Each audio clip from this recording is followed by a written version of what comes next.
Il-Kummissjoni Ewropea approvat 75 miljun euro għal fond ta' sigurtà interna għal Malta. Dawn il-fondi allokati għal perjodu bejn l-2014 u l-2020 huma intenzjonati li jipromuovu l-implementazzjoni tas-sigurtà interna tal-pajjiż, l-infurzar tal-liġi u kif ukoll l-immaniġġjar tal-fruntieri esterni tal-Unjoni Ewropea. Is-Segretarju Parlamentari għal Fondi Ewropej Ian Borg sostna li fl-aħħar xhur is-Segretarjat kien għaddej b'negozjati mal-Unjoni Ewropea sabiex jinstab l-aħjar mod kif ikunu utilizzati dawn il-fondi.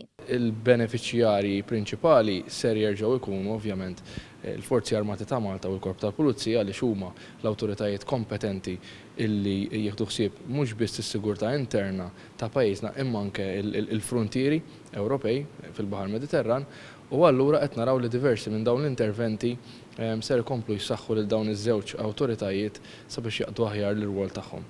B'mod speċifiku fis-snin li ġejjin, dan il-fond se jgħin lill-Forzi Armati twessa l-flotta tal-helikopters permezz tat-tielet twin engine filwaqt li mistenni jkun hemm titjib fis-sigurtà mal-imħażen tal-esplussivi u l-munizzjon.